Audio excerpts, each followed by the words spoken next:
No fondo, capítulo 37. Que dixeches que dixen? Foi todo o camiño aparentando unha tranquilidade que non tiña, porque sabía que debía ser así. Ramón faláralle moi serio, e non conviña facelo enfadar. A última vez que lle falara a modo, acabou facendo todas as redadas dos puticlús da comunidade. Tranquilo. Pensou en como desaparecer sen máis, pero non puido. Ramón levouno agarrado ata a miña rúa e non o deixou baixar ata que Andrés e Paco estiveron ao pé do coche. Xa me contaredes a que ven este numeriño, dixo Alberto. Este di que te queres escaquear, respondiu Andrés sinalando a Ramón. Non me vou enrollar co gay, poñades como vos poñades, metede os cartos no cu, berrou Alberto. Mellor, dádeme os cartos que a miña parte xa a fixen. Que fixeches que? Espetou Andrés alterado. Non fixeches nada. Baixade o volume que aínda nos van escoitar, advertiu Ramón. Achegáronse ao posto de filloas. Paco mantivérase alleo á discusión. El pensaba en Sandra, en que se o miraba aos ollos descubriría que a enganaba e en como ordear os seus pensamentos para que non o fixese. Ai, e suspiraba cada vez que escoitaba mentalmente o seu nome en boca de Sandra.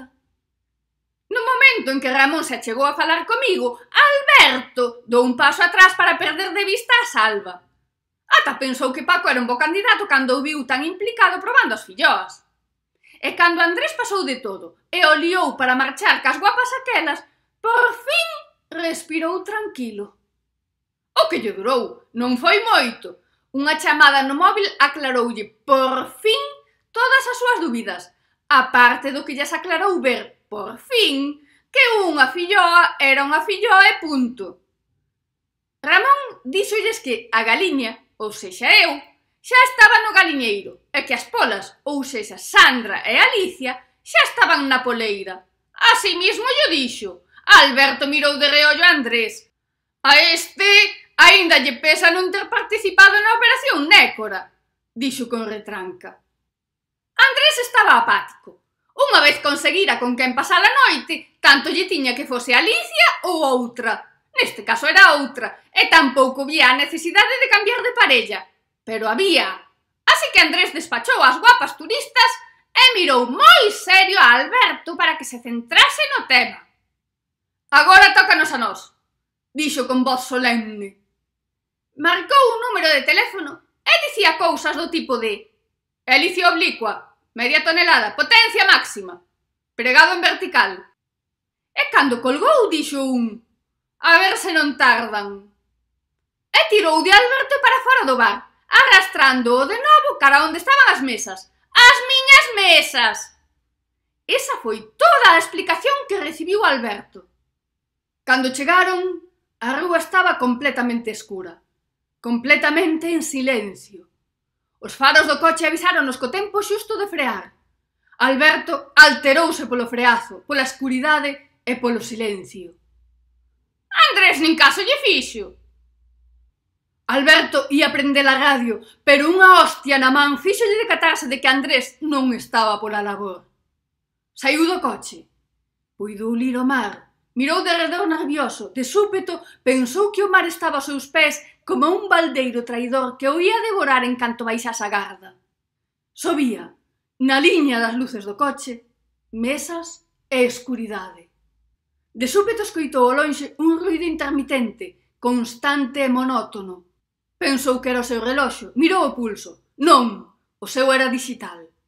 Achegouno á orella, o mesmo facía ruído igual. O ruído fíxose máis intenso. Volviu mirar o pulso escandalizado, alarmado.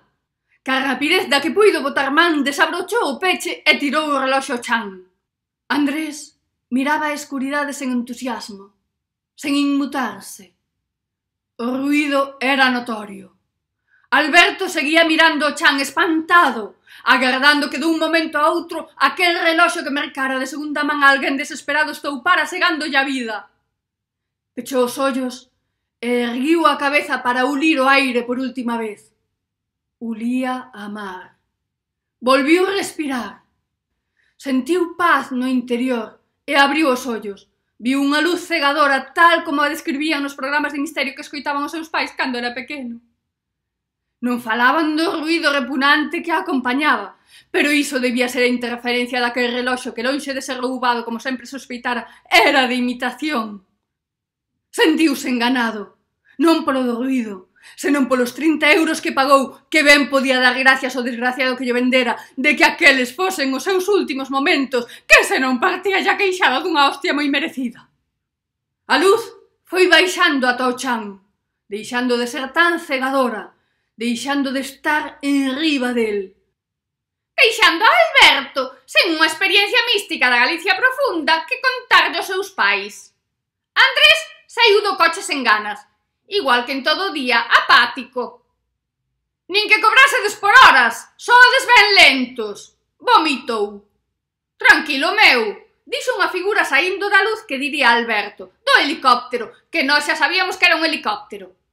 Os bultos son estes? Pois non era para tanto, chegaba cun máis pequeno. Levámolos ao almacén á espera de novas instruccións? Sí, ordeou Andrés.